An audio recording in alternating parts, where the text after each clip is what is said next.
হঠাৎ করে ইসরায়েল ইরানে হামলা করে বসলো কোনো কারণ ছাড়া, কোনো রিজন ছাড়া।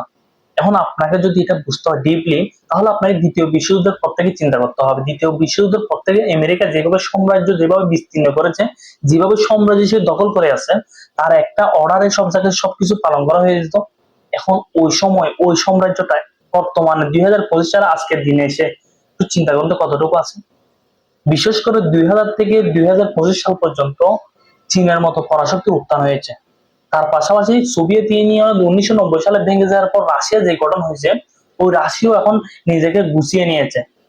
মিডল ইস্টে আপনি যখন চিন্তা করেন ইরান, এখন ইরান অত্যন্ত সুপার পাওয়ার, মানেন আর না মানেন। এখন এই যুদ্ধটা আসলে কেন হয়েছে?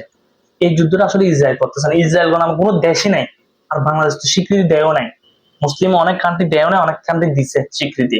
এখন আমি আপনাকে বলতে চাচ্ছি, ইসরায়েল বলতে কোনো দেশের আপনি হতভম্ব হয়ে গেছেন? হতভম্ব হওয়ার কোনো সুযোগ নেই। আমেরিকা যেটা চায় ওইটা ইসরায়েলের মাধ্যমে এটা বাস্তবায়ন করে।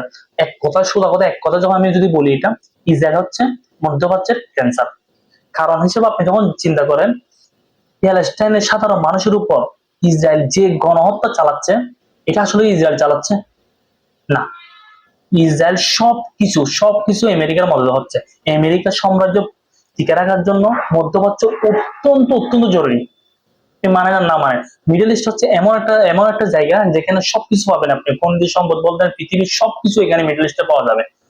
আর সাম্রাজ্য টিকে থাকার জন্য পেট্রোডলার যে শব্দটা আছে, ওইটা টিকে রাখার জন্য আপনাকে মিডল ইস্ট আপনার কাছে দখলে রাখতেই হবে। এখন মিডল ইস্টে আপনার দখলে আছে, মিডল ইস্টে আপনি চিন্তা করেন, একটু কিছুদিন আগে আপনার যখন চিন্তা করবেন সাদ্দাম হোসেন, যে সাদ্দাম হোসেনকে তৈরি করছে হচ্ছে পশ্চিমারা, সে সাদ্দাম হোসেনকে কেন ঈদের দিন তারা ফাঁসি দিতে হলো?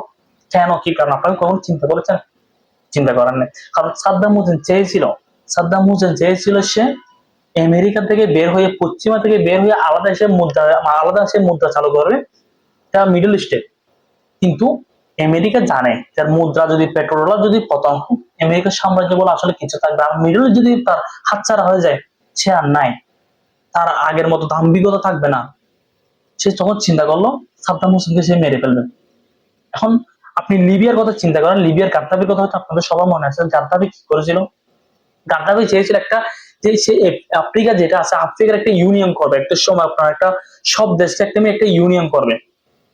ইউনিয়ন যদি করে, আমেরিকার সাম্রাজ্য কি হবে? আমেরিকার যে একটা কথা বলে সব জায়গায় সরকার পতন হয়ে যায়, সবকিছু হয় বাংলাদেশের। আপনি পারপাস থেকে চিন্তা করলে আপনি দেখবেন অনেক কিছু হয়ে যাচ্ছে।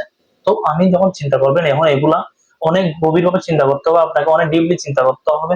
তো ওরা যা চায়, এখন আপনি চিন্তা করতেছেন আমেরিকা। আমেরিকা কি একা? নিশ্চয় না।